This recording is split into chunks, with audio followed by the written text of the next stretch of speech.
Hello everyone, this is part 58 of What If Naruto was in Anbu at 6, and I hope you guys enjoy this video and to like, to subscribe, to share, and check out the playlist, to see more comment down below. Now let's start the intro. They call me a god. They call me a god. They call me a god. Join my membership, the perks are great. It's in the description. She turns, and when she sees it's Temari standing there in front of her, she wonders why she's not wholly surprised. Perhaps she's still just numb. Hanabi, are you alright? She knows the Suna woman shouldn't be there. But she is, and Hanabi can't really bring herself to care. She is more surprised when she sees another ninja, one she can recognize distantly, as the Tsuchikage's nephew appear behind them, reaching his uncle's side with a shout of the man's name. Yoshihiro groans, half his face covered in B and C, a chakra burn standing out at his temple. Toyohisa. His speech is slurred, his eyes clouded. She doesn't know if he's concussed or from Kisam's attack. Probably both. Did you get her? He asks and his nephew nods before looking to them. Temari-san. He calls, and Temari offers her a worried look before making her way closer and kneeling at the man's side. Yoshihiro Dono. Hey. He laughs, and the sound is B in his T. Glad to see my nephew did what I told him for once. Why did you free me? She asks, getting right to the point. The old Tsuchikage might not have that much time left. This is where I would get cheeky, shrug and ask, why not? He laughs again, his C jerking with the effort. Truth is, girl, I got you out to avoid this. This time, his C jerks with wet, rasping coughs even as he weakly gestures towards the destruction around them. Temari waits until it's subsided, listening patiently. You're the only one that can. I already tried to get Naruto to stop. She confesses, her face tight with something akin to anger, or grief. Probably both. He won't listen to me.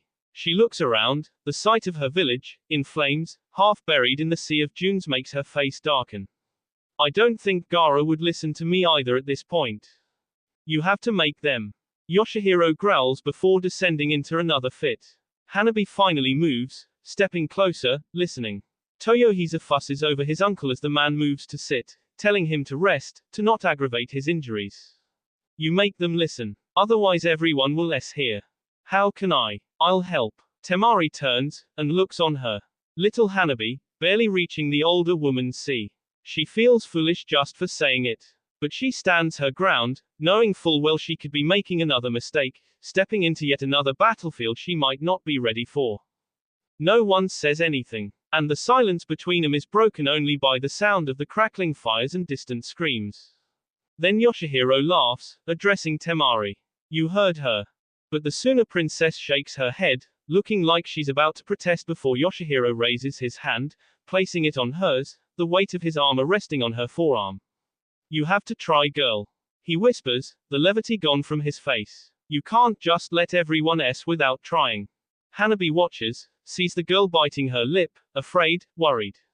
But eventually, she nods. Yoshihiro pulls his hand away from her. Good. Come on, uncle, let's get you out of here. Toyohisa moves to help the older man up, but the Tsuchikage halts him with a stare.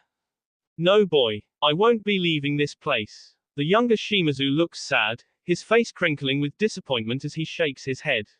You're the devil, Shimazu. You will on a battlefield that is hell on earth, as befits me. He sighs. Go boy, you are the leader of a Wagacore now, until they can elect a new Tsuchikage. He looks to his nephew's eyes, the boy he'd loved as a son now a man grown into his own, he just needed to realize it. Go. My men continued north, Toyohisa, find them, organize them, get them out of here and save as many as you can. And above everything else, after all of this is over, you go back home, your daughter and your wife, and you keep the peace. This is my last order to you. Do you accept? With tears brimming in his eyes, he nods. Yes, uncle. Good. Now, you all know what you have to do. So get moving, all of you. The desert winds scratch at his face, kicking up sand, carrying smoke and lifting ash. Naruto stares at the man across from him, wondering dimly why it was he was not wholly surprised. He should be surprised. He had no inkling to believe the former leader of the Akatsuki would make an appearance here. But he wasn't. This was, after all, the final battle. The last true war this country would ever see again for a very long time if he had anything to say about it. Warriors had been summoned here. Shinobi, however, were drawn here. Like moths daring the certain death of an open flame. He spares a glance towards where his sister had fallen, marking the spot in his memory, then back behind Pain, where the Kazekage is only now barely picking himself out of the rubble. Your death stands before you. The Akatsuki leader says, his words carried to Naruto's ears by the wind, so soft was his voice. The Hokage smiled, a strange little smile behind the safety of his metal mask. Does it? Nothing more was said. With a quick crouch, Naruto s his hand onto the ground, and in an instant countless snakes swarm across the village street, hissing and screeching as they attacked their would-be prey. Just before they reached him, Pain brings one hand down to his knee, and then lifts it quickly. The effect was as though some angry giant had punched through the earth, sending countless snakes flying in every direction. Tossed about the air, they fell moments later atop crumbling houses and burning streets, dispelling before, or as they struck the ground. Then, thrusting forward his other hand, Pain pushed. And Naruto was sent sailing down the road. The Hokage grunted, catching his feet quickly with chakra as he skid several yards more before coming to a stop. He shifted his grip on his sword, placing it across his back a second before the sound of ringing steel met their ears. The Hokage craned his end to look over his shoulder, glaring at the obsidian black blade, then at its wielder. Were it so easy? The sky over their heads was rapidly darkening with black clouds, and thunder rumbled in, rolling over them as the hiss of distant, approaching rain reached them.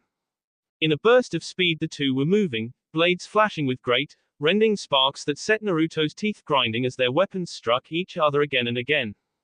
Futen, Shoha. He thrust his free hand right into Pain's C, the concussive blast sending the Akatsuki leader flying.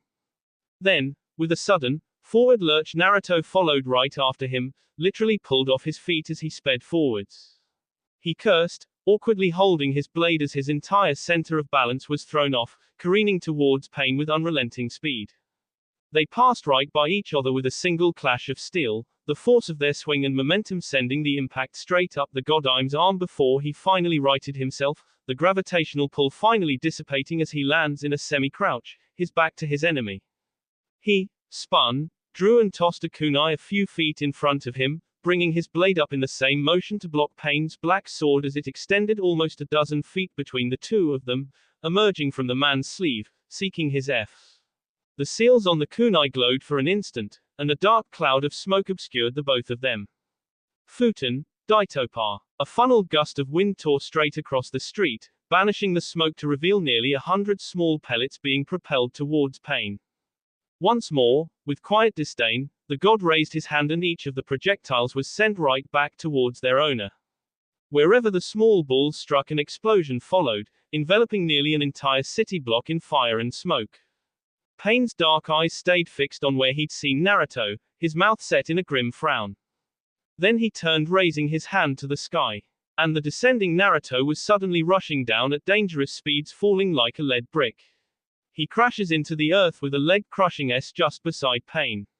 He barely has the presence of mind to raise his weapon in time to avoid getting scalped.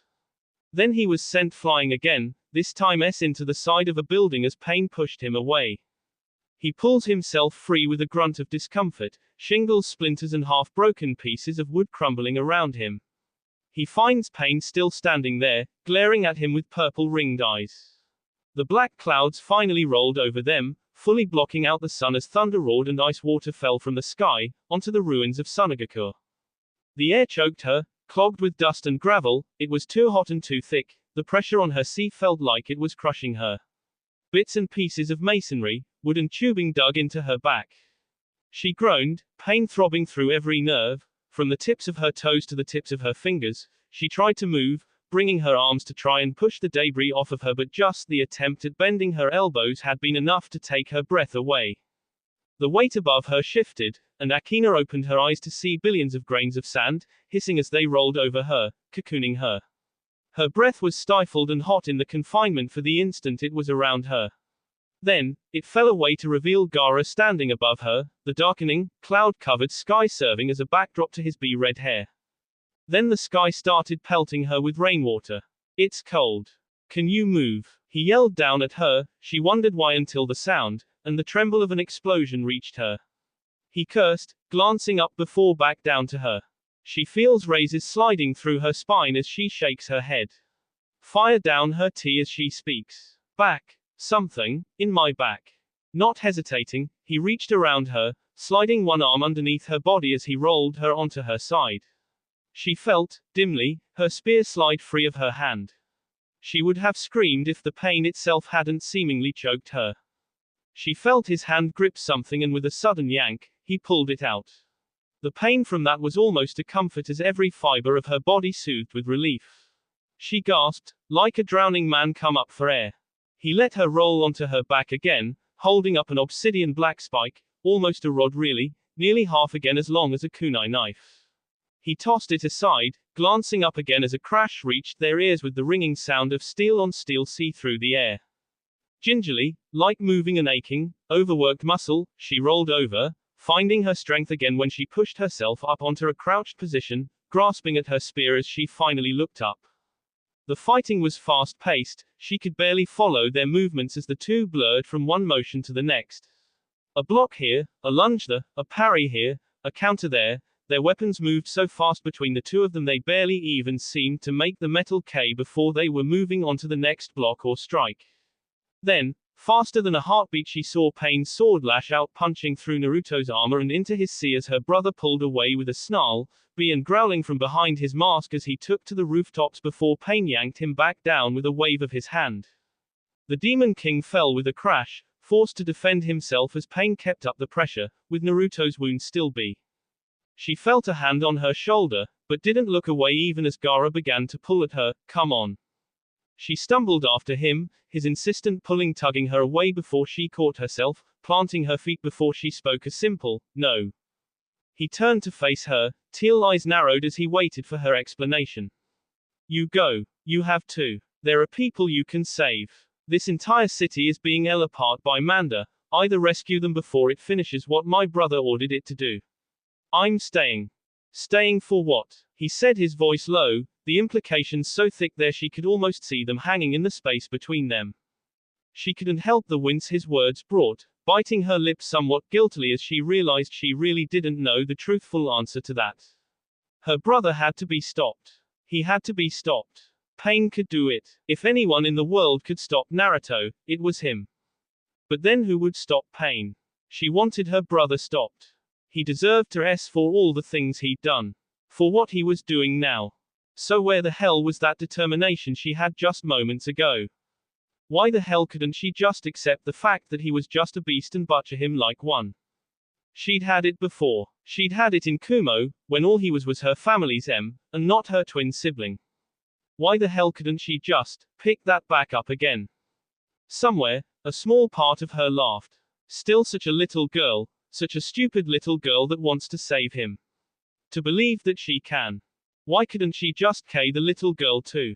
Gaara's face softened, and she saw him turn to face her completely, and there she saw the Kazekage she'd grown to know in her time here. Not this hard-faced man with the mistrustful gaze she'd seen since the Northern Wastes. You saved me, he said. I was unconscious for God knows how long, and I woke up to find you getting one of those Rasengan attacks through your sea fighting him. I know, you're not helping him. I know that, but I'm going back there to fight, she said. Which one? He shot back. Then, he shook his head, and held up his hand. No. Go. Do whatever it is you think you have to. If we're both still alive when all of this is over, we'll talk then. He kicked out at Pain's sea, feeling the blow connect solidly and pushing the Akatsuki leader back almost a full 6 paces, stumbling to regain his feet. Naruto hoped it would grant him a second or two respite. His wounds still bled and Pain's attacks were relentless and fierce. He had never fought someone of this much skill. Conversely, he could most likely assume that the same held true for Pain himself. His respite was all too short. Before Pain had even fully found his footing, Naruto felt his feet leave the ground. Tugged forward by irresistible force, the Hokage cursed as he was forced to cross blades again, deflecting one blow as he sailed past his enemy, then digging in his feet and rounding back with a violent spinning motion.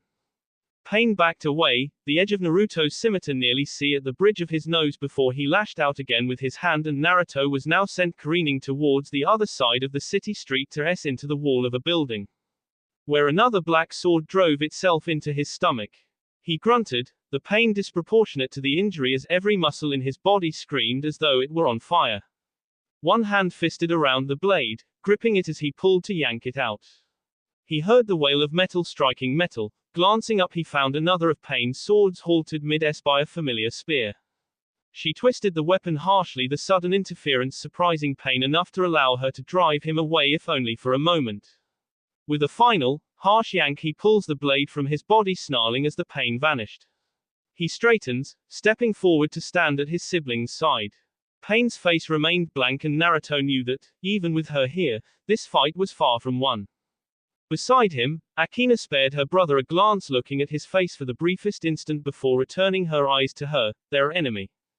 Move, move. The ground was going out beneath their feet as they sprinted, buildings and cobblestones crumbling down into black abyss before the five jumped, lunging out of the sinkhole's path. The Toad Sannin breathed heavily, his heart pounding away a staccato rhythm in his sea, joining the pounding vibrations throughout his body as Sunagakur fell, to be crushed beneath the endless tides of roiling sand. I'll kill him myself. He wasn't sure how, he wasn't sure when. But he knew that, should he leave this battlefield alive, he would not rest until Naruto Uzumaki was s. What the hell are we gonna do? Kidomaru yelled, peering out of one window to even more ruins. We're getting the hell out of here. Sakin answered. How? You all saw what I saw, that snake destroyed the entire outer wall of the city, with sea of. There must be some parts that haven't been damaged to such a degree. Jiraiya interrupted, standing up, tossing a soldier pill into his mouth. A lot of that sand cloud Manda kicked up was probably pockets of air or gas rising up to the surface. We have to try to find some area, any area still stable enough for people to escape. And if it's all destroyed? The spider ninja shot back. Then learn to fly, chicken s. Tayuya answered for both of them. I ain't sticking around. So let's move and see if we can find a way out of this before that purple-scaled bastard brings the whole place down. I say we do what the old frog says and try to find some way out. Jiraiya nodded. It wasn't much of a plan. It wasn't a plan at all, but they had to try. We're not putting all our eggs in one basket though, he said, mostly to himself. Split up, he ordered. 2 and 2, I'll go alone. You pick up anyone you can. Sooner, Konoha, it doesn't matter anymore. You just get as many people out of here as you can.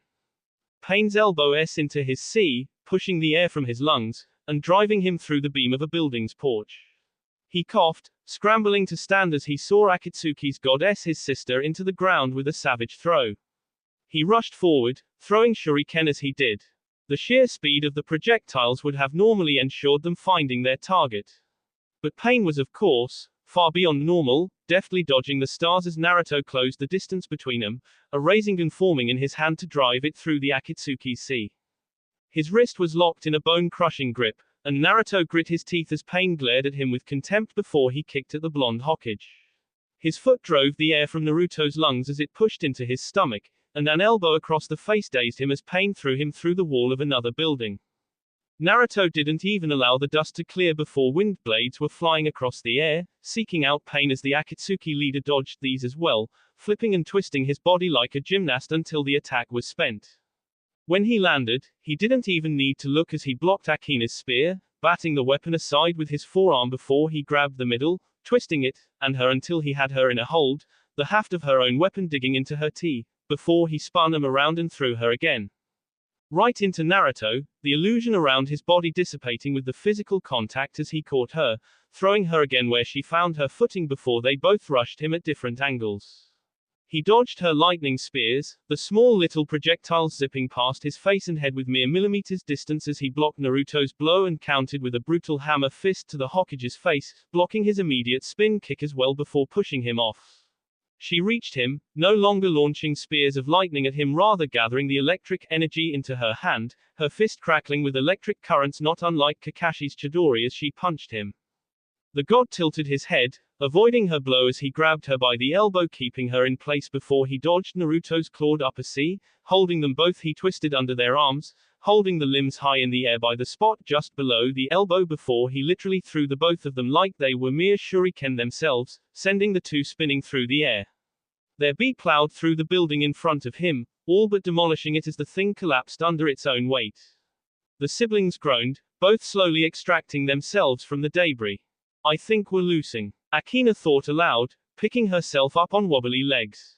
I think you're right, Naruto surprisingly answered, and the youngest of the Yondaim's children looked to the eldest, finding him painfully pulling a wooden spike, about 3 inches long and half an inch wide from his side, the red, spreading stain of B covered up by the black of his armor and the red of his cloak. How can he be this strong? She groaned, shaking her head to loosen the cobwebs. He wasn't this powerful when we fought him before. And there were 5 of him then. 6. He corrected. Temari K the last. Same difference. She reached her feet, watching Pain through the rubble of the house. One of him still shouldn't be this powerful. Not unless his power was divided evenly amongst the 6, and now that all those are it's been returned to the original. He speculated, standing up as well. She looked to her brother calm and implacable as ever. You are not telling me that we're fighting someone who has the strength of 6 cage-level ninja. He nodded once, what she could see of his face reflecting a grim countenance. She could only hope that he was wrong about this. Otherwise, get ready. Her brother snarled, and it was the only warning she received before she had to defend herself again. He fell against the alley wall, his shoulder resting on it as his knees shook, wondering for the 100th time what the hell she'd done. He knew something was wrong just an instant after his Chidori had her see. He'd felt his arm go numb, then the sensation of pinpricks, then fire in his veins. Then nothing, at least at first. But her satisfaction had been there, plain to see in those clouded eyes. His death had come for him and she could care less about hers. So now here he is. Half standing, half slouching on some alley wall, cold and wet with rain, as his breath is too thin, his muscles too weak, his sight too dark. And in pain. The pain was there, a discomfort that was growing, like a pulled muscle, everywhere and getting worse. It wouldn't resemble a pulled muscle soon, perhaps a broken limb, or a deep S. He wondered what her poison was. But it was only a fleeting thought. His enemy had been Tsunade. More than likely most professional medics would scarcely have a guess at its name. He knew it was most likely directed to the chakra coil system. The feeling had been immediately after his Chidori, when the tenketsu along his arm were wide open. She must have slipped something in through there just before he'd her heart. He would put that level of control beyond almost anyone. But she was a Sannin, and the best damn medic in the world. So she could do it. It would probably be slow too. Perhaps I shouldn't have Shizune after all, then she would have just used a quick poison. His black humor was short as another spasm of pain through him, bringing him down to his knees, panting, his sea heaving. I can't yet. There's still things I need to do. I can't. I have to. Finally, he caught his breath, pulling himself up to his feet before stumbling forward. The power of Pain's swing brought the black blade crashing into his own with such force that he felt the impact literally crawl up his arm, his barely healed shoulder throbbing with the pain as he was sent skidding back. Pain turned with the same movement, parrying a spear thrust, and then another before pulling Akina close, his hand rising to his forearm into her T in a clothesline that knocked her flat on her back before he kicked her in the ribs, sending her like a skipping stone down the road before he turned on Naruto again. The Godime was struggling visibly against the Akatsuki leader's strength, deflecting and blocking clumsily as Pain continued to and strike again and again with punishing force that would be purely inhuman even if he weren't injured. Finally, he managed to reach out, mid-swing, catching Pain's sword arm by the wrist and holding him firmly in place as his own sword plunged for the man's stomach. Pain's free hand emerged inches from his face. He thought he was about to be pushed away again when suddenly foreign chakra invaded his coil network. It was like his entire bodily system was suddenly thrown into reverse, his stomach heaved as though he would vomit, his nose and mouth could not suck down air, every muscle seized and relaxed only to seize again. His body and mind rebelled and in a sudden, natural reflex he called on the fox's chakra, purging Pain's hold on his system in an instant. He caught himself, pulling the demonic energy back, Only for his limbs to lose all strength, Pain yanked himself free of his hold and his black sword found Naruto's F again, this time plunging into his left bicep as the godime fell back like a limp rag doll. Then Akina was there again, her spear a blur in her hands as she shouted out a battle cry, the red shroud of the Kyuubi's chakra enveloping her and the weapon in burning energy. He struggled to rise, his body feeling lethargic and pitifully weak. The cold of the rain that drenched them seeped down to the marrow of his bones, his muscles felt like bits of string.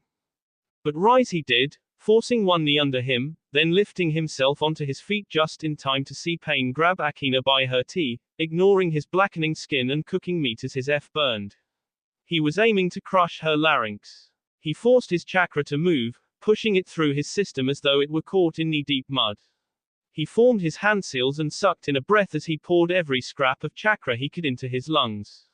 Futen, Daitopa. Like the fist of an angry wind god, the great breakthrough surged forward, demolishing houses and blowing away crumbling cobblestones, uprooting whatever trees in the village still existed. The fires directly in its path gutted out while the ones at its far edges spread as much as they could across soaked wood. Pain managed to throw only the merest glance in his direction before he was swept fully off of his feet, releasing his sister as Akina dug in her spear and the red chakra claws to keep her tethered to the ground. When the attack s away, he wondered how much time he'd bought them. A minute, seconds. He would need more than that to heal. Akina grabbed at his arm, pulling him as the Kyuubi's chakra s away. Come on. She pulled him through the demolished, ruined city, turning this way and that way past burning shops and mud-squelched roads. The rain pounded at their backs until she finally seemed to consider one of the many ruins adequate enough before pulling them both inside. Where he promptly collapsed. He would have fallen outright if she hadn't caught him. Naruto. She pulled, and he just barely summoned up the strength to push himself against a crumbling wall, the rainwater trailing down from its side and seeping onto his cloak. She knelt in front of him, her still red eyes searching his blue ones. What's wrong with you? He breathed, closing his eyes. Silence was his answer before he felt her hand ghosting over the injury at his C, at the more recent one in his bicep and the other at his stomach. You're still B. She breathed, shocked. Why are you still B? Goddammit, answer me, Naruto. He sighed, opening his eyes again to peer at her, confused, frustrated, and was that worry he detected. I did not escape our last encounter with the Akatsuki unscathed, sister. He said, watching her listen with rapt attention. With your seal designed the way it is, and the Kyuubi trapped within you, and shielding you from the most toxic of its power. You've probably never experienced it to such an extent. But its power damages you, sometimes permanently. His head fell back, his hood cradling his skull against the harsh surface of the wall. I used too much of its power that day, and the damage it caused is more severe, and more permanent than what I would like. You. She paused, the words feeling like stuffed cotton in her tea. You can't use the demon's power. He stared at her in the eye. With the damage I have sustained, the damage it will inflict. There is a simple truth I've come to accept in these recent months. Should I ever call on its power again to any significant degree, I am going to She watched him. He sat there, grim-faced and stoic as his bee slowly trailed its way down to the floor. I am going to He said it so simply, so matter-of-fact that it left her just as stunned as the actual implications of the words. How can you just say that? Like, it's just that simple. Just that simple, he asks, but by his voice she knows it's rhetorical. He turns his eyes to something slightly behind her and she turns, looking just past her foot where she's crouched. A primrose peeks out from the ground there, stark white against the muddy backdrop of the ground. Nothing is ever simple, sister. She looks back to him, his blue eyes are weary but still as sharp as ever as he keeps them fixed on her. This is what they'd been working for, wasn't it? This is what half the world, maybe the whole world, now wanted. They wanted him No. Not just implied something other than potential violence in his end. They wanted him K. And now they potentially could K him. He was still a powerful ninja, he had been effectively beating both Gaara and her with these limitations, but now he was not that indomitable, unconquerable figure that he'd always been to everyone who even whispered his name. I am going to And he just told her this as if he did not think she would K him. As if he did not think she would try. She eyed the blade of her spear, and when she looked back at him she could tell he'd followed her gaze, staring at her with a look that was entirely his own. Curious. As though her next choice was truly the most fascinating thing in the entire world right now and did not for all intents and purposes hold his life at its hinge. He closed his eyes, leaning back once more against the crumbling wall. Was that resignation? Was it surrender? Defeat? Mocking? Confidence? She threw her hands forward. He opens his eyes to see her green healing chakra glossing over his injuries. She swallows, looking at her work, not meeting his eyes. She hears something, it takes her a second to realize it's a laugh. Now she does look up, but her hands still glow and this time she sees something almost tender in his eyes that makes her gasp when she sees it. What a tragic pair we make. He chuckled some more, but the joke was entirely lost on her. She heals him until the bee stops, until the skin is unbroken and his body released from its injured, weary lethargy. When he stands it's with old strength, his arm flexing as he tested the healing. He looks at her when she stands, his blues meeting her bee reds. The silence between them stretches out. She doesn't know what else to say, so she smiles. Still doesn't change anything, huh?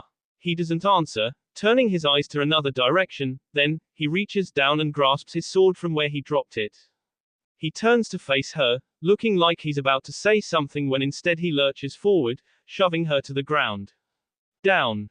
There's a deafening crack that sets her teeth on edge, then the roar that deafens her as she plants herself on the ground, using chakra to lay there until whatever it was had us away.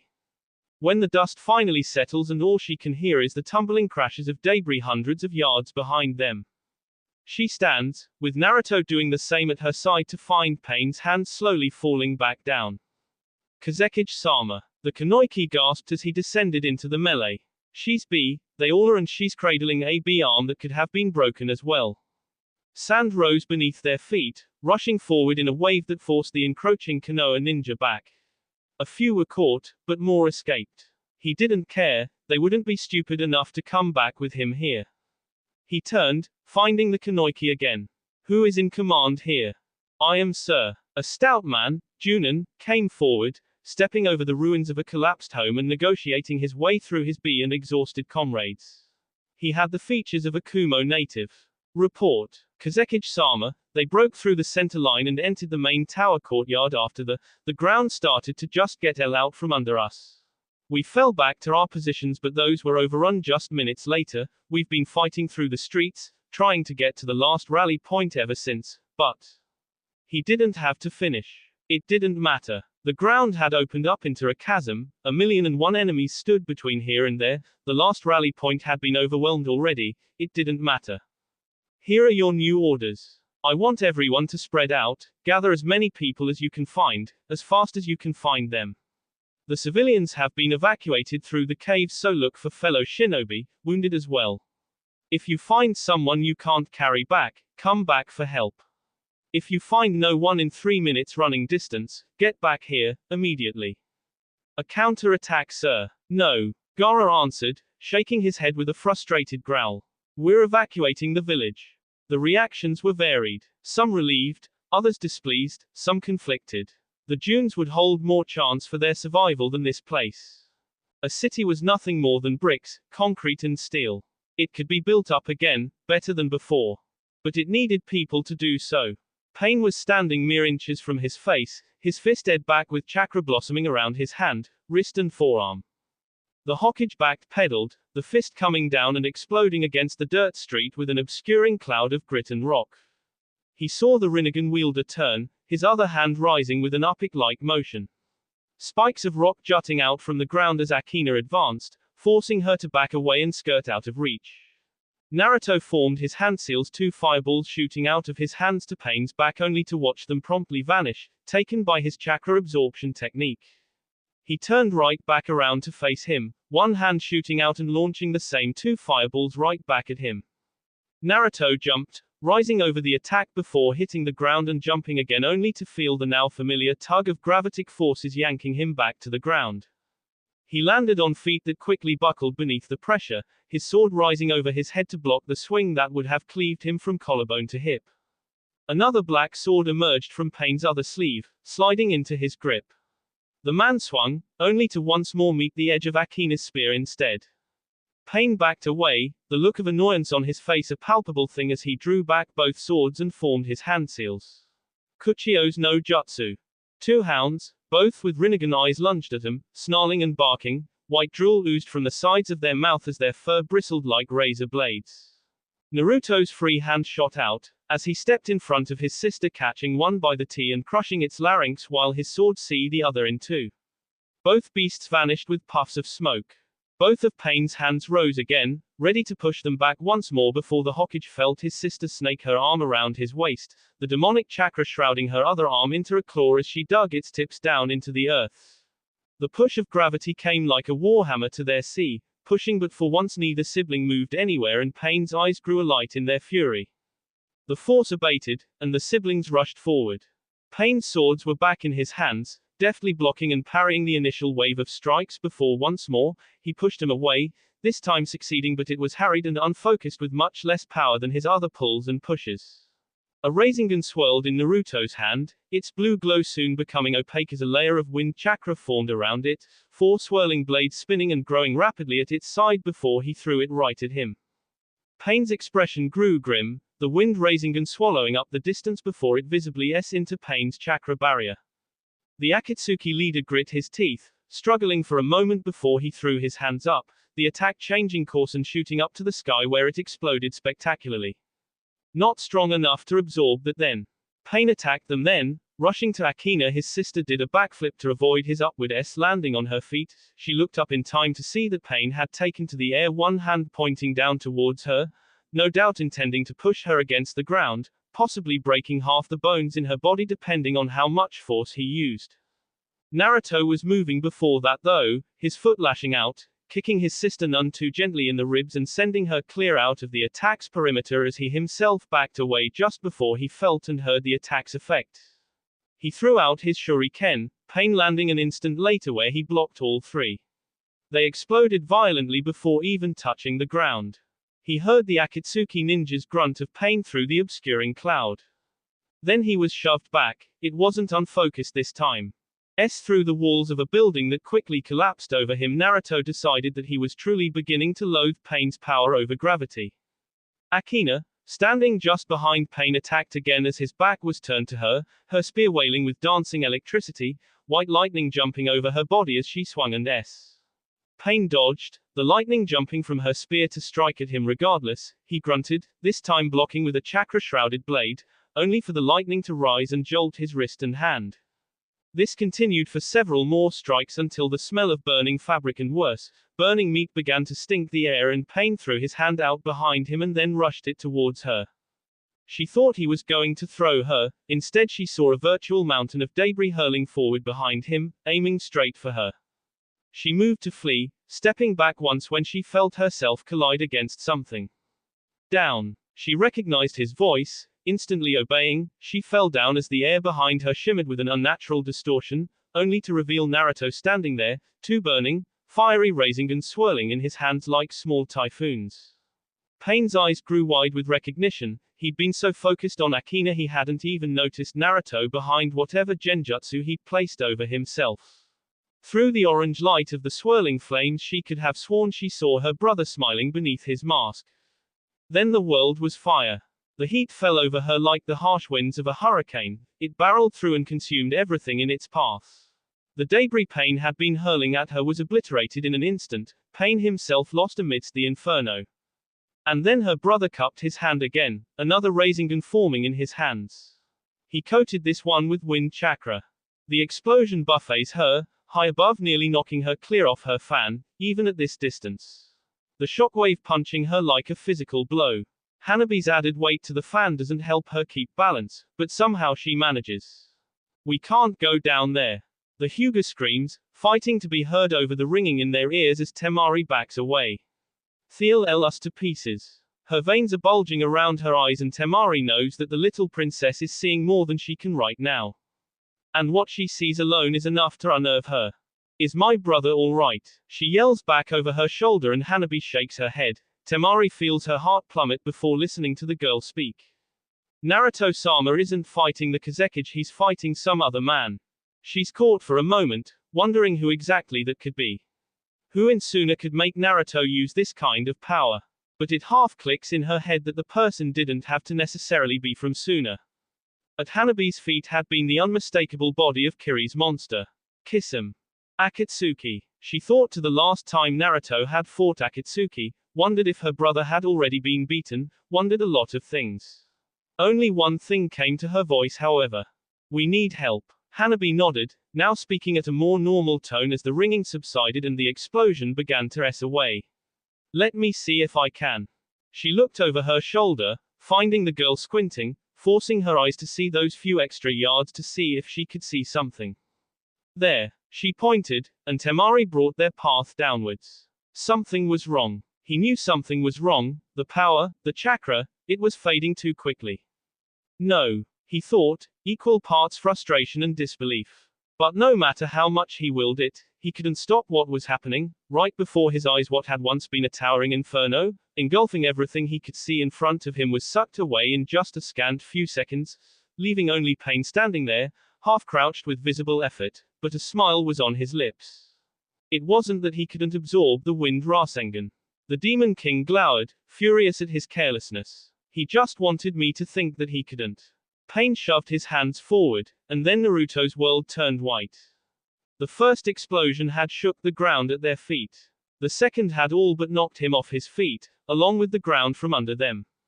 He can hear more of the village falling away, he sees a house tip over and fall into the abyss. He grits his teeth, now with nearly 3 dozen ninja around him, all but a scarce handful of them injured. They all tense, some of the younger ones scream in fright, as the entire northern side of the village lights up like a second sun. He looks towards it, green eyes narrowed, wondering if the so-called Devil King was finally S or had claimed yet another victim. Was Akina S? He hoped not. Despite the differences, despite whatever misunderstandings or issues of wounded trust had brought him to this point, he didn't want her hurt or worse. He focused, closing his eyes as he forced the sand beneath them to rise, arcing up like some fish as it dipped back down, forming a wide, clear bridge between this spot and beyond the chasm that see him off from escape. As his ninjas passed one by one, he couldn't help his impatience, his growing need for them to just move. These were his people. They were his responsibility. He had to save them. But this was his home and he was doing nothing to stop these people from destroying it. All he was doing was picking up shards of shattered glass. And it was infuriating. But a city could be rebuilt. It was nothing but bricks, concrete and steel. It needed its people to rebuild it. So he would save its people. Dragging his eyes back towards the now fading second explosion, they saw something that should not be there, making him gape like a fool. No, it can't be. He feels a weight on his his sight still dimmed but growing clearer as the ringing in his ear subsided. He noticed her hair first, then her face, twisted in pain. Sister. He recognized her, then his eyes fell to the quickly vanishing shroud of Kyuubi chakra hovering above them. One hand fell to her back where he immediately recognized the sensation of B seeping through the metal of his gauntlets. Pulling himself out from underneath her, he finally got a look at her back, charred black and raw from a massive burn. Her shirt was for all intents and purposes gone as she lay there. She shielded me, he deduced. One hand ran through her hair, as he sighed through his nostrils. Full girl, he thought, though there was no disdain behind it. She managed to peel open her eyes, though they were clouded and unfocused. N.A. Rest now, he said. Your wound is severe. Even with your healing you will not survive should you exhaust yourself. She didn't seem to hear him, slipping in and out of consciousness, she was struggling to stay awake. His hand ghosted over her eyes with a mild genjutsu. Sleep, sister. Answer she did. What a tragic pair we make. You survived. The voice was irritated, regarding him like an insect that refused to properly beneath the boot. Naruto stood up, his grip on his blade still firm as he squared off against his enemy. Of course I did, he said. A failed god can do no better than his whore of an angel. Pain attacked him, vanishing for an instant before reappearing right in front of him in a burst of speed. Naruto brought his sword to bear, the ringing sound of steel clashing against steel reverberating through the street once more. He pushed the Akatsuki nin off, then charged after him to attempt his own attack. Pain dodged the sword strike with almost a casual contempt before he countered with a sword thrust. This time, Naruto did not block, nor did he dodge. He took the blow as he attacked himself, surprising the Akatsuki ninja as he stepped fully into the attack while he swung again and was rewarded with a deep S across Pain's C. Pain cursed, hastily backing away, his sword hand cradling his B wound as his other hand lashed out to push Naruto away. Naruto fought through his own pain, pushing his body to its limits to ignore whatever properties the black sword had to cause such agony. He vanished from Pain's sight, dodging the push as he rushed at Pain from a completely different angle. Pain cursed, again, meeting Naruto's charge with his own. He struck out with his long black sword, only for Naruto to leap over him with a somersault, his own blade flashing down to see at the back of Pain's N as the Rinnegan wielder rolled forward. When he turned back around, he found the Demon King already on top of him, his sword held in both hands as he see down with all his might. Pain's sword shattered with a sound of crumbling glass as Naruto's blade see him once more, S down from the man's right shoulder to his right hip, B fountain from the wound, coating him in the dripping, warm liquid. Pain rolled back, gaining some distance while he formed more hand seals. Naruto moved to follow, when suddenly there was a virtual army of summoned animals between himself and his opponent. He see through them one by one, his blade finding their F in seconds, some dispelled, others S instantly, their immaterial links to the summoned realm severed same as their B. But he saw more clouds of smoke around him, as Pain summoned 2 creatures for every one he see down, seeking to stall him. Naruto glanced at a shadow overhead, and he jumped, cleanly severing the head of the hawk summon that had been diving to claw his eyes out with those talons on his way up. He twisted his body so his feet were to the sky, his head to the ground as he manipulated the earth to form a thin platform at his feet. Landing there, he jumped off, straight down towards the seething mass of beasts below. His fist came down and from beneath rocks jutted out like spears, skewering creatures and bludgeoning them with stones that shot out of the sand with bone-shattering force. Naruto glanced up, just in time to see the injured Pain making his way into a strange portal of purple fire, its grotesque head framing a pair of Rinnegan eyes at the apex of the archway. Naruto see through the remaining animals, sprinting towards his enemy with all of his speed until Pain once more lifted his arm and the godime was thrown back. He landed on his feet, panting heavily as Pain entered the archway, only to re-emerge again seconds later, with no sign of his previous injuries. The Demon King snarled, growling somewhere low in his tea in pure frustration before he charged again. He struck once, then again, and again. His 3 blows finding only Pain's sword as the Akatsuki leader moved once more with the grace of an uninjured man. His hand struck out again and this time Naruto jumped straight up, drawing out a kunai with a thin chain he threw it, the thin links of metal coiling around Pain's outstretched arm as the godime yanked him forward to stand just beneath his descending form. This time, Pain's block was not so smooth, it was clumsy and very nearly broke beneath Naruto's powerful downward sword swing. He kicked at the blonde, attempting to shove him away only for the chain to grow taut, yanked by Naruto's hand as he pulled Pain forward, S at the man's stomach. He moved to block, both arms gripping the blade and Naruto pulled once more on the chain, one hand flying off the black sword's grip. When steel met steel it did break through Pain's guard, the edge of Naruto's sword see right into Pain's side in a shallow wound. Pain grit his teeth, pulling at the chain with all his strength and finally one of the links snaps, and Naruto is once more shoved back several yards. Doten, Doryuden. The rock dragon flew through the space between them, lunging at Pain with a roar, seeking to crush him beneath its mass and weight. The Rinnegan wielder scowled. Enough. The dragon's head shattered like porcelain, Pain ran along the length of its body, charging at Naruto with more speed than what he previously demonstrated.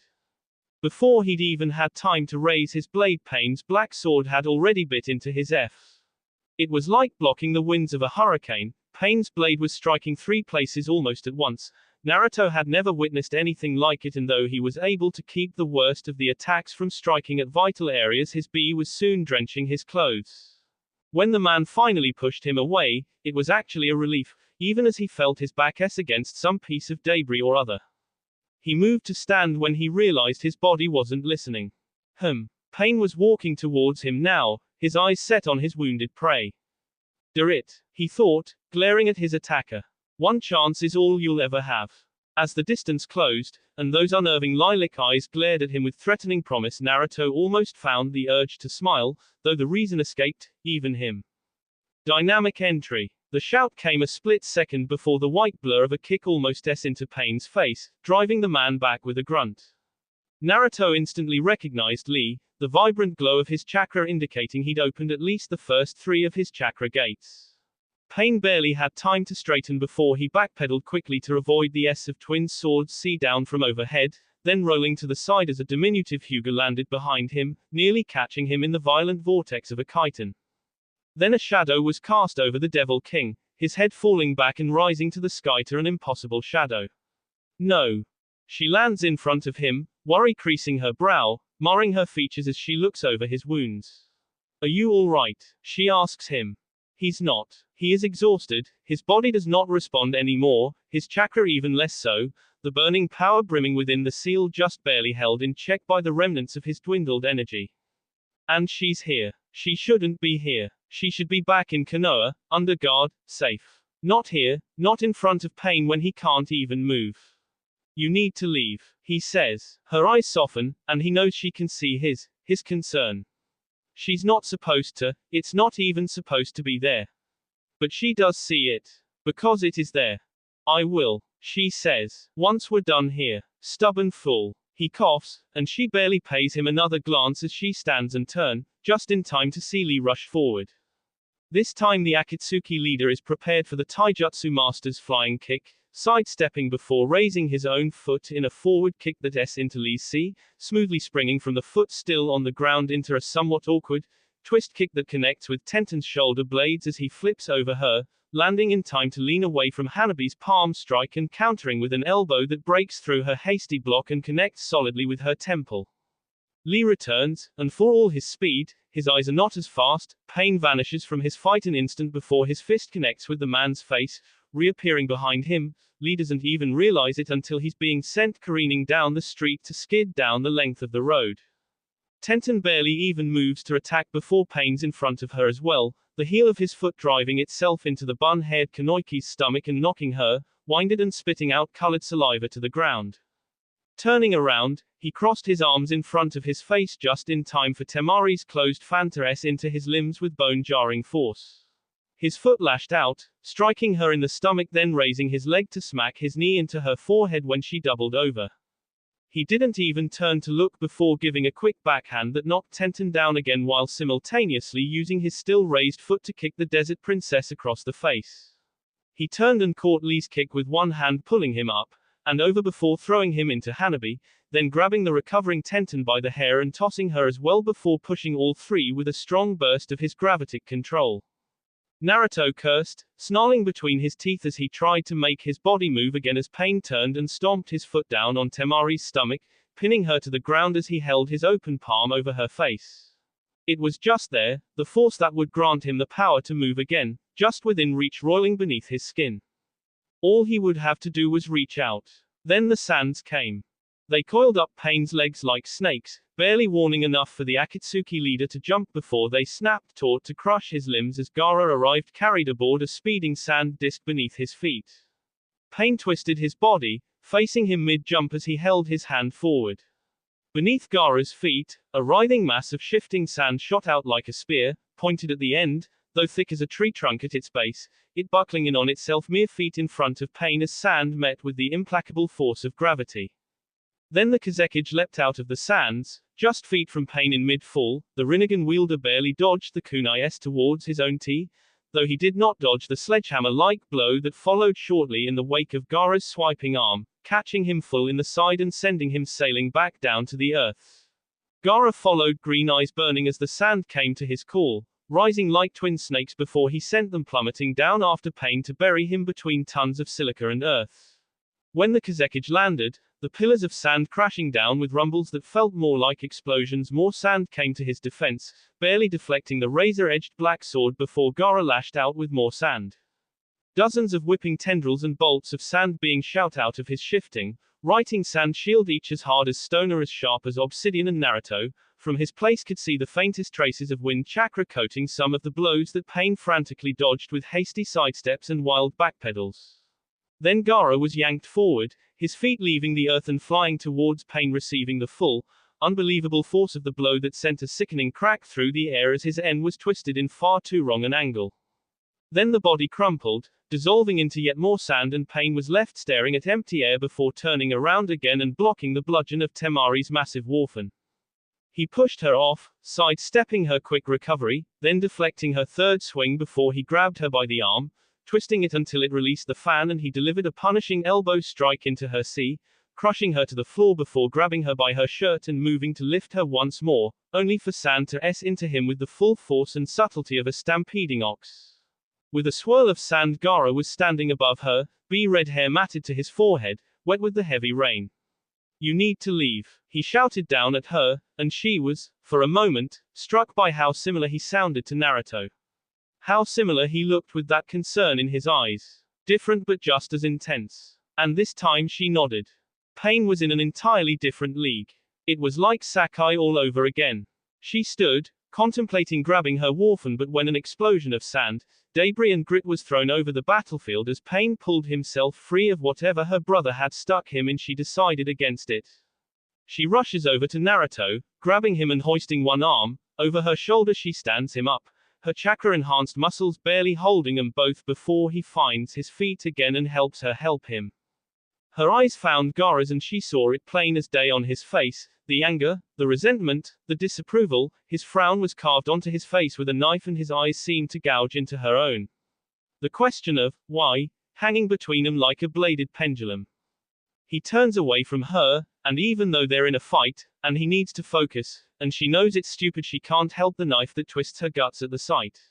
She turns to leave, ready to run with Naruto when there's an explosion of ruined buildings, splinters of wood masonry and plaster falling everywhere as Pain rises from whatever hole Gaara put him in.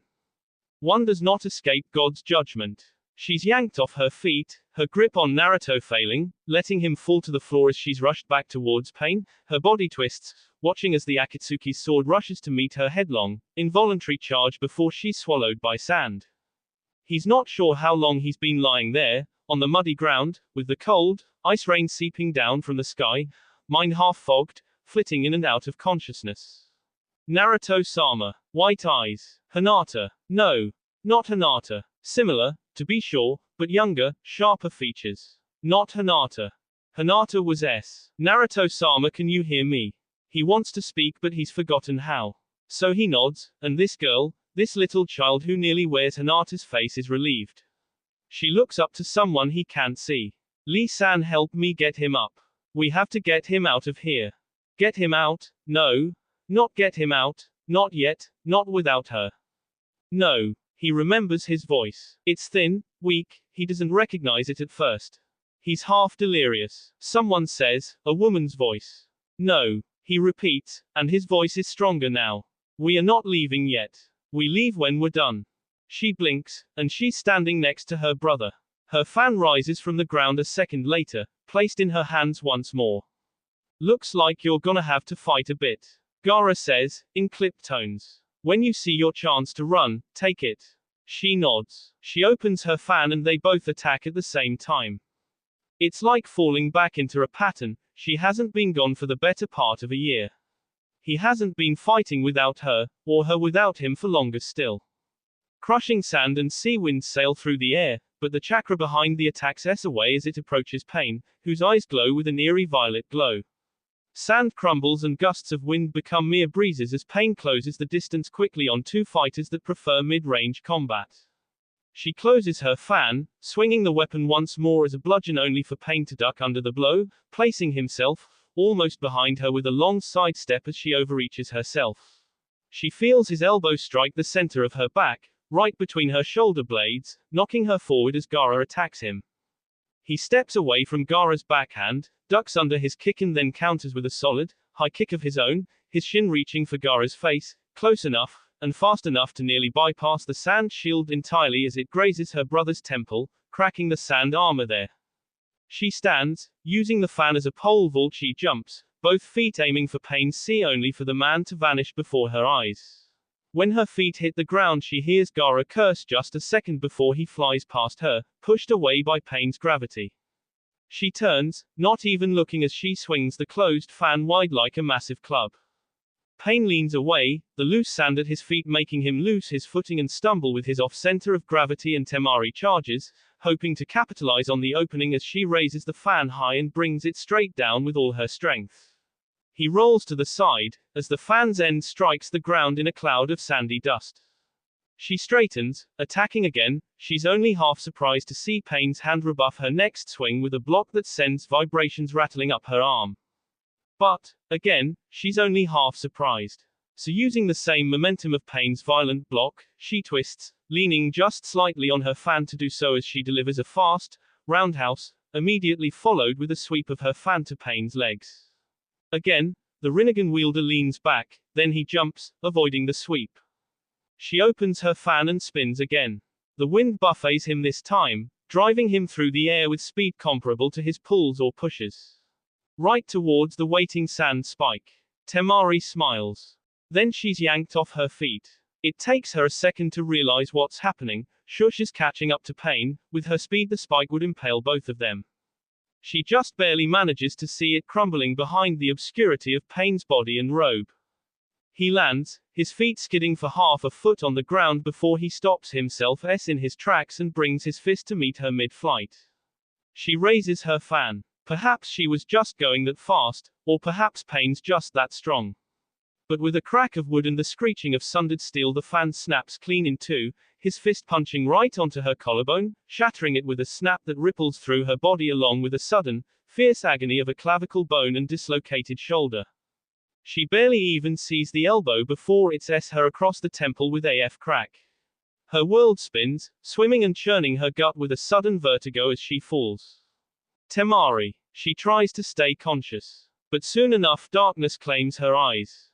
The Rinnegan wielder finds her brother, half caught between the thralled stupor of horror and disbelief, the sand falling around him, descending from mid-transportation as he lost his focus.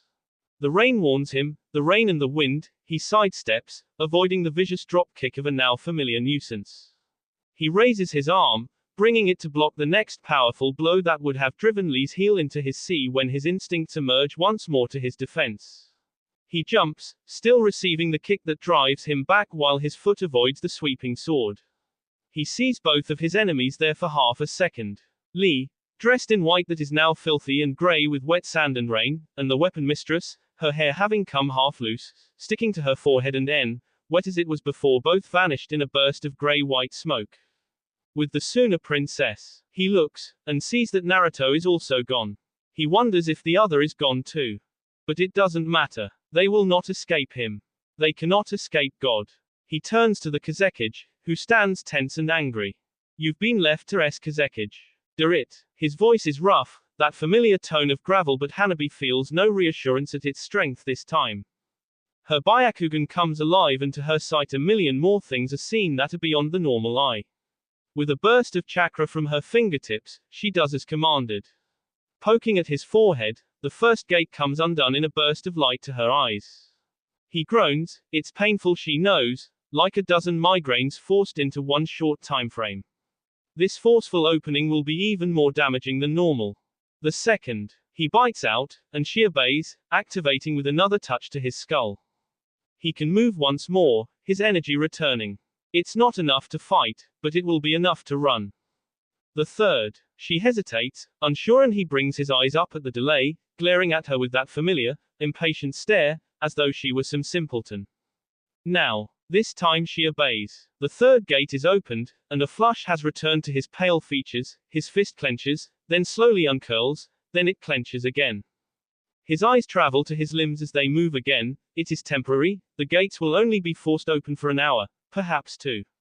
That might just be enough for his, still faster than normal healing to recover him enough, perhaps it won't be.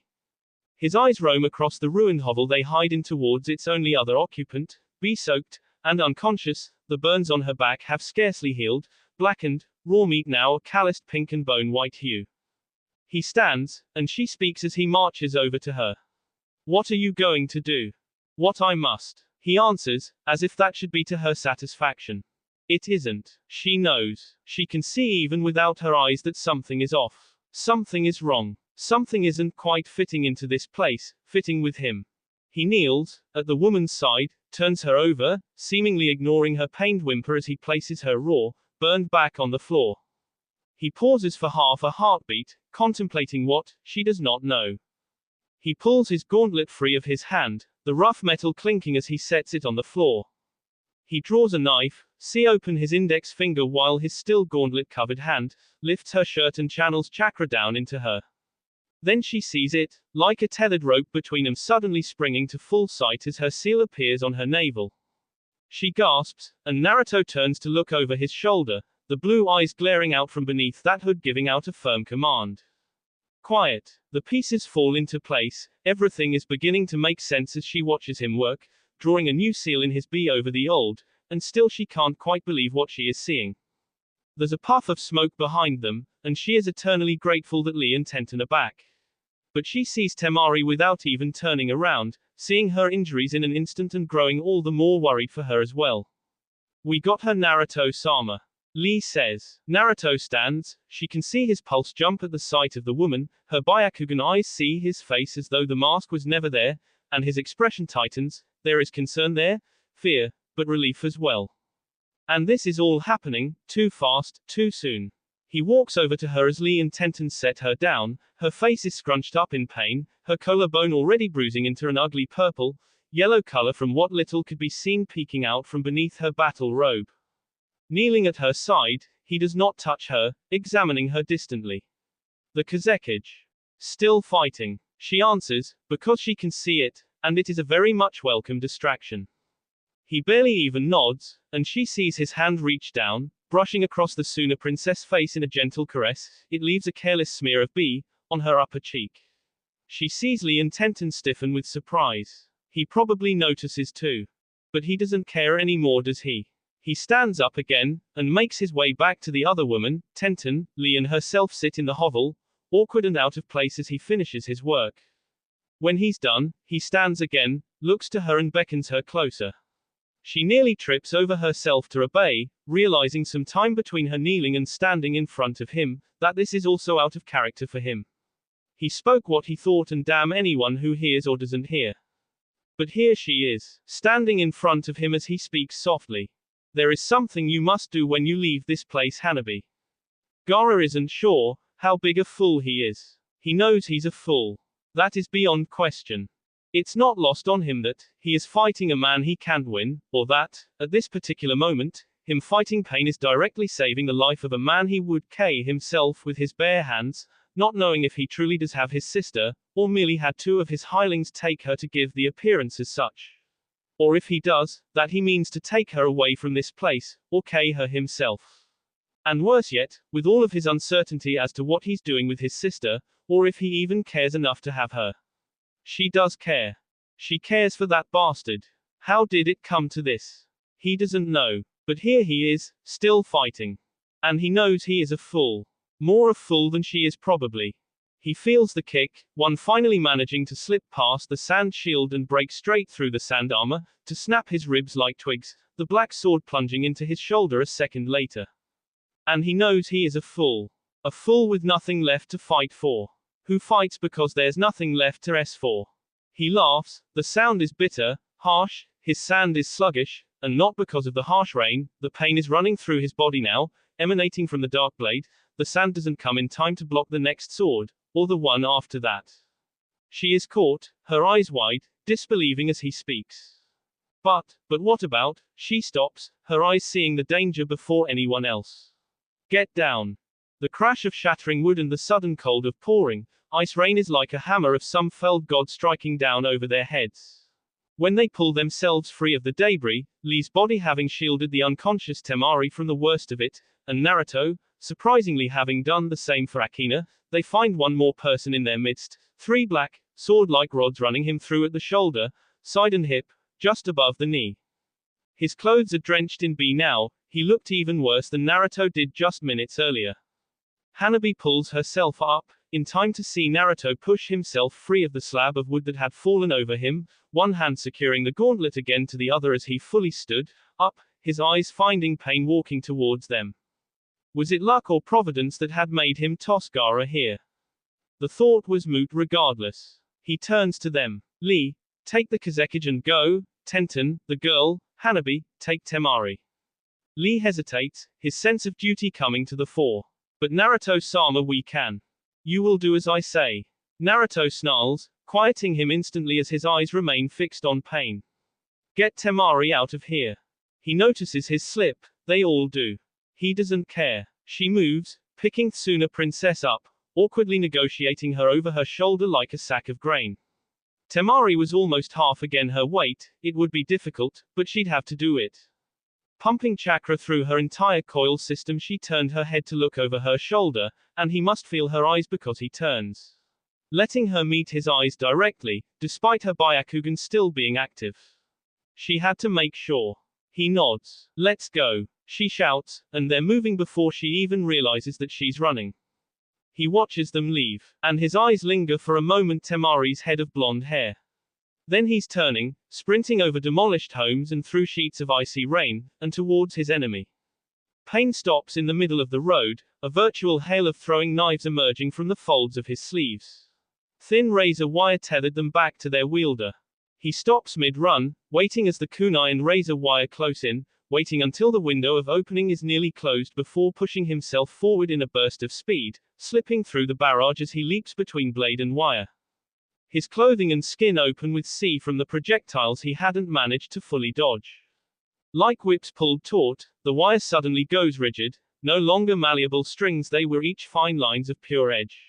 Pain swings them with a harsh brush of his hand, and Naruto, caught between them, is forced to jump, twisting his body awkwardly to avoid the weapons again. He feels one tickle at his tea, the sticky warmth of B trails down his end soon after. He sees Pain, his other hand outstretched to pull or push him, stuck in the lull of a fall as he was.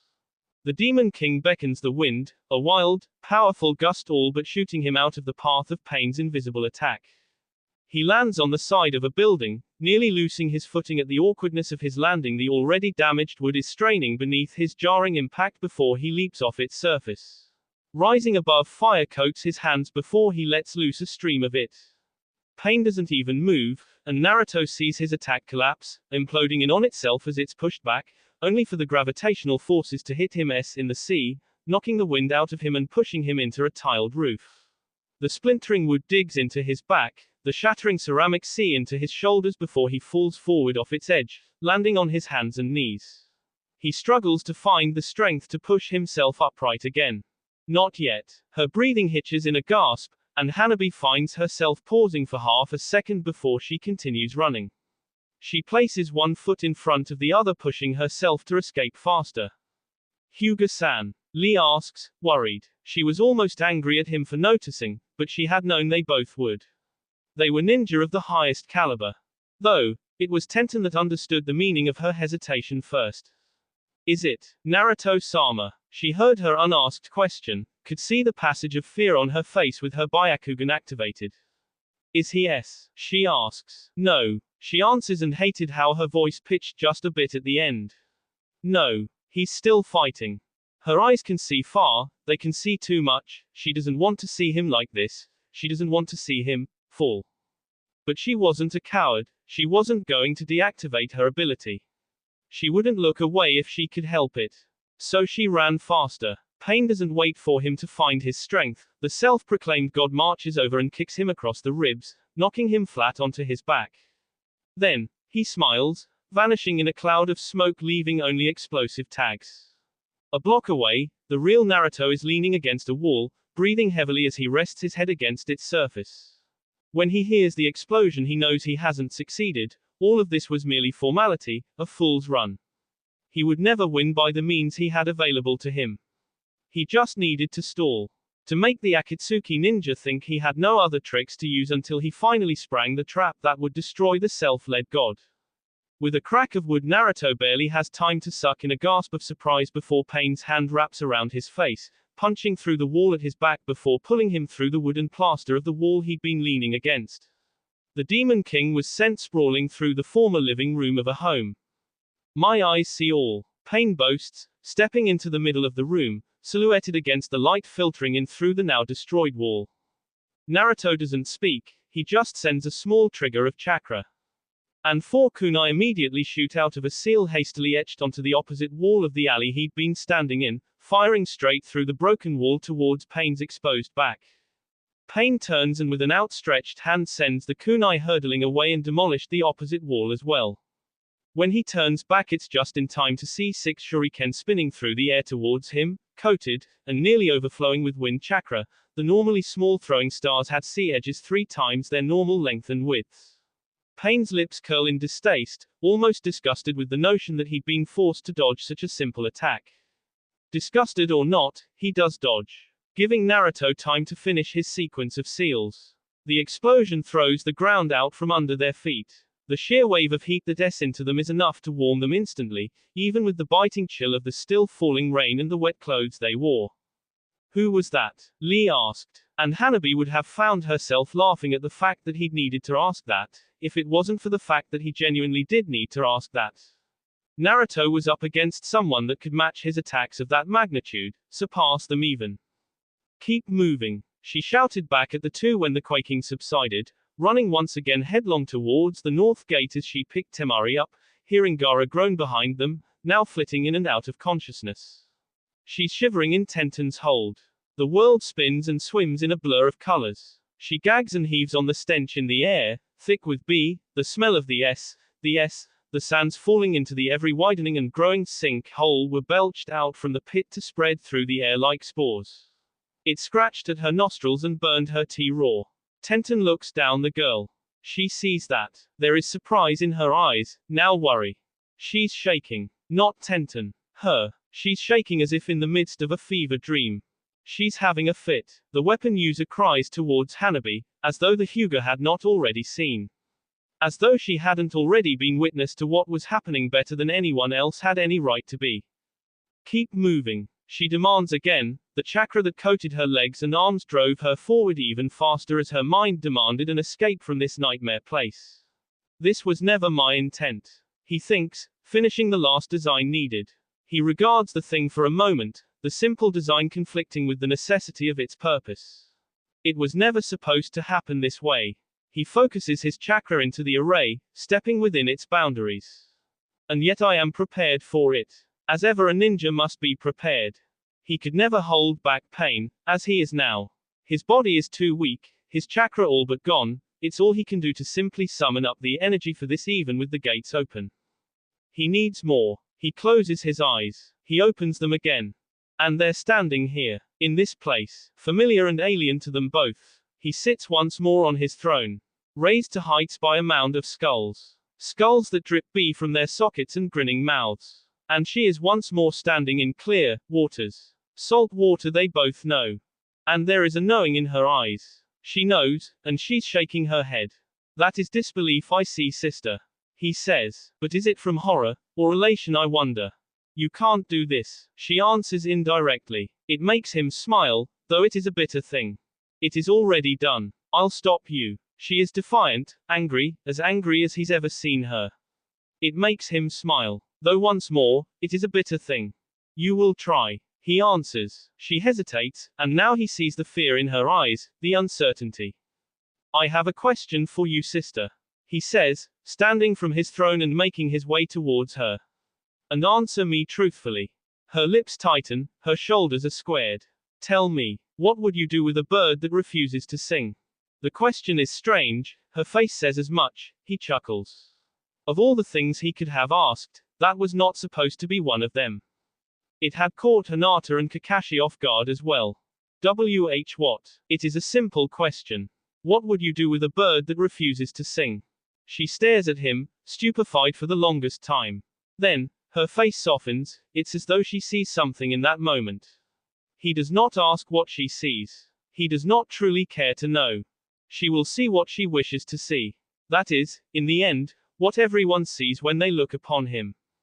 That is, in the end, what everyone sees when they look upon her. What they wish to see. What a tragic pair we make. I would set it free. This time, his smile is not bitter. He turns to walk away, back to his throne, away from this place. Wait, she cries, and he's half tempted to ignore her. But he doesn't. His feet pause mid-stride, and he just gives the barest glance over his shoulder.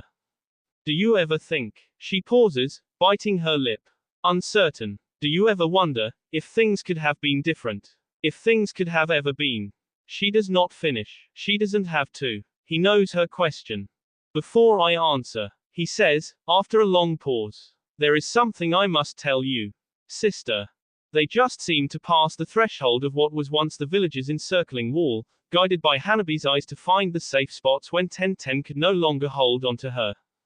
The blonde convulses, her end twisting so hard the Konoha ninja almost swore she had broken it, her limbs going so tense her tendons seemed ready to snap beneath her skin. Her already clouded eyes roll up into her head and her mouth opens in a silent scream before her back suddenly arches like a bow. Hold her down, Hanabi demanded, placing Temari down and rushing towards the young woman. Lee nearly drops Gaara outright in his haste, the Kazekige's pained groan lost to the tumult before he jumps onto Akina's legs, holding him down with all his might as Tenten takes hold of one arm and Hanabi takes the other. The seal, partially exposed due to her torn, burned clothing glows red hot. But Hanabi could see more than that. She could see so much more and it was surprisingly difficult to hold back her tears. She knew what was happening, what was going to happen. And she was utterly powerless to stop it. No. She heard, and for a moment was at a loss as to who the words belonged to when she looked down towards the woman she was currently helping to hold. Her limbs still twitched but Akina's eyes were as wide and aware as ever. Now they only carried horrified disbelief as she shook her head, as if to deny the reality of what was about to happen. She probably wanted to deny it more than Hanabi did on some level. I am going to S. In a burst of strength, the last bit of energy she had, Akina threw him off. Her foot kicked at Lee's ribs so hard the taijutsu master skidded almost 4 meters on the sand before coming to a stop, throwing Tenten entirely as she stood, stumbling back to the village, her hands clutching at her stomach. NNNGH, the blonde seemed to choke on a word, her teeth gritting as she found her feet only to loose them again before catching herself and stumbling forward. Were it any other moment, Hanabi would have disabled her with a Juoken, but neither one of them was truly thinking straight right now. The younger Hyuga simply acted, jumping forward and tackling Akina to the ground, driving her shoulder into the small of the blonde woman's back and forcing her to eat a mouthful of sand. No. The pseudo-Jinchuriki wailed like a wounded animal. Wild and desperate, her crystalline eyes sought the village, as though just waking from a dream, as though she could will herself to her brother's side, will herself anywhere but here, in a place where she was forced to simply watch him. Hanabi could almost sympathize as she held the girl down through her renewing struggles. Naruto opens his eyes. Full girl. He smiles. He is doing that more often of late. He presses his free hand down, onto the seal. In an instant, molten fire rushes through his veins, trailing from his arm, up to his end then down towards his stomach. 2 of his other fingers glow with green flame and the instant the fire settled in his stomach he struck them onto his gut. Pure hatred roiled within his mind as he once again heard the voice at the back of his subconscious, roaring in fury. NOOOO. For an instant, he steps into his mind, standing before the familiar, imposing iron gates that had lacked its real occupant for a decade. He stares at the beast, and QBS itself against the bars, roaring with such palpable anger that the very air seems to taste of it. He struggled and thrashed, but there would be no escape this time. Finally, it seemed to notice he was there and its hellish red eyes fixated themselves on him as it snarled. He remained where he was and so did it. Both knew what was coming for them now and both were going to face it. I promise, boy. The beast finally spat out. I will feast on your bones within the Makai. Naruto only snorted as he faded away from the seal space. You will try. He returned from his mind back to a broken body. Merely standing on his feet he swayed unsteadily as he took a breath. His senses returned to him one by one, first the feel of exhaustion, then the taste of his bee in his mouth, finally his sight of the dark room, the sound of the fires and the crumbling sands and the smell of smoke and burning wood and rain. Then the 6th sense, that sensation tugging at his mind, danger. He's outside, waiting for him to emerge. Naruto turns, then forces one foot forward, then another, then another. The pain was so intense. Tears leak from her eyes and she clutches at her stomach with fingers caught between her and the sand. She feels as though it had been lit on fire from the within as that wrathful voice was pulled from her, pried loose from her body and mind. Its power, the portion she was given, remained where it was meant to. She would not not from this. Of course not. Her life was his to take. She sobbed. She wreathed and on the sands, struggling to keep herself conscious as dark clouds her vision and more pain blankets her sea from where her heart pounded. Hanabi still pinned her down, the other two dragging Kazekijigara and Temari a little further away. But the physical pain was almost insignificant, almost inconsequential in the face of the sheer helpless frustration, the roiling sadness and the crushing guilt that gnawed at her every thought. No. No, no, she thought to herself, like a mantra, as though repeating it would stop it from happening. Naruto. He steps outside to the haze of smoke, fire and soot, the stinging in his eyes vanishing as he steps into the rain. He trails his eyes up from the ground, finding Pain standing on the other side of the street. Do your allies have the sense to flee before God? The leader of the Akatsuki asked, his voice bland and flat. Did they see that you cannot defeat me? That you will s. My death here is already a foregone conclusion. Naruto admitted, swallowing the bee that coated the inside of his mouth before he continued. But not before I deliver yours. The Rinnegan seemed to flash, and Naruto was forced to nearly fall to his side to avoid the black blade that shot out of Pain's sleeve, an impossibly long sword retracting in an instant as Naruto stumbled. You can barely stand and you claim to be able to challenge God. Naruto breathed again, forcing himself to inhale through his nostrils rather than his mouth. The will of the shadow guides me. He straightened, forcing himself to stand tall as he reached for the golden sealing bracket tucked beneath his gauntlet, the piece of equipment Jiraiya had given him to help subdue the Kyuubi's chakra when the fox had escaped his rightful seal nearly a decade ago. The strength of the demon empowers me. He undid the clasp, letting one of the two braces fall to the sands. He reached up for the other and Pain watched him expressionlessly. He wanted him to fight, he wanted to break the Hokage's spirit, to defeat him thoroughly. But it would not happen. He resolved. Greater men than he had tried, they'd all failed. He would be no different. The second braca fell away and Naruto felt an immediate, burning pulse of red chakra shoot through his body, burning his insides in fire as the seal allowed more and more chakra out. Kyuubi howled in rage, he could hear the fox pounding and pounding away at his subconscious, trying to rein back in the power that Naruto had stolen control of. But the seal was different now, and the control Kyuubi held over the chakra within him, was nigh non-existent. So here it was, this was the end. No matter what, the moment he'd removed the second braca, he'd sealed his fate. He was going to S now, no matter how short or how long this fight went on. That only meant one thing to him now. He didn't need to hold back anything. He looked at the Rinnegan, the weariness momentarily repelled from his body, his stiff muscles loosening, the tiredness burning away to nothing for this short time. He held up a finger. 1. He said simply. Survive this last attack, Pain, and you win. But Pain would not give him that luxury. No boast like that, from a man like him, could be ignored, not even by a god. He rushed forward, and there Naruto took him. The shroud of the Kyuubi, uncontrollable and wild, parted like a body of water before Pain, spreading out like a blossoming flower before it resealed itself around them like a flytrap plant. And Pain found himself frozen. It would not hold him for long. The exercise to solidify pure, raw chakra like this at a distance of 3 meters would have probably killed a dozen Chunin outright from the obscene amount it required.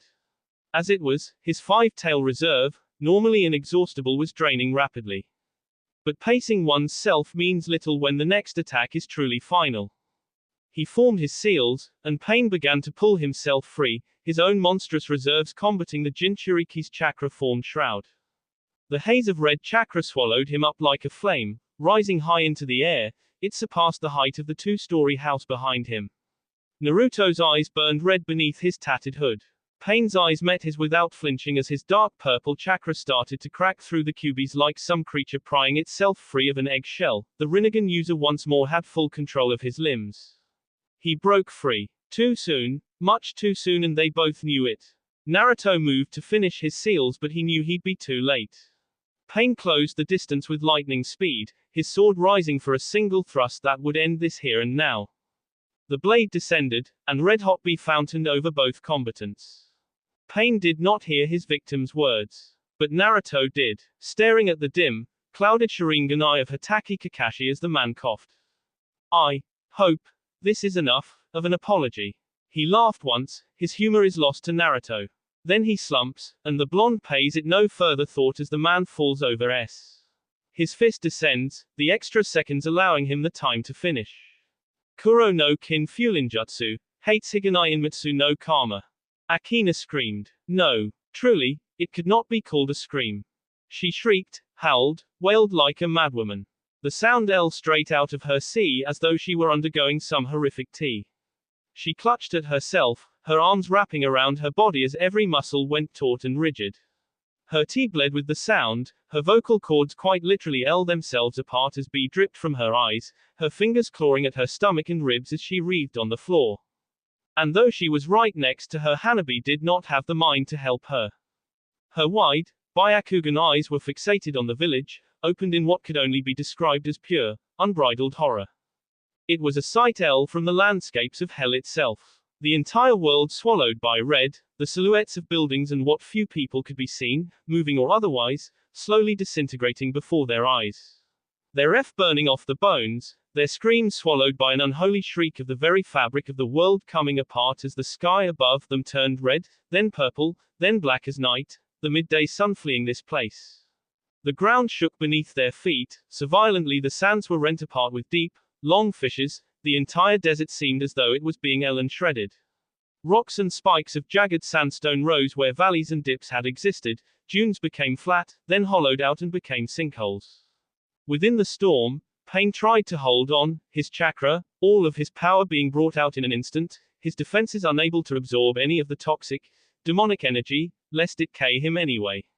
Dark power cackled and clashed against the impossibility it now contended against. The man once known as Nagato felt his mind straining, like an impossibly tense limb attempting to hold back an irresistible force. Something gave. Like a flash flood of water finding the fatal flaw in the dam, this warped, evil power L through his defense. And Pain for the second time in his life, felt weak, like a mote of dust, struggling against a hurricane. The pain was immediate, blinding and overwhelming. His skin was torn off, the muscles beneath cooking, the nerves beneath that flooding every signal and message with agony, he screamed, and swallowed fire, his fingernails melted, his bones snapped, his bee boiled.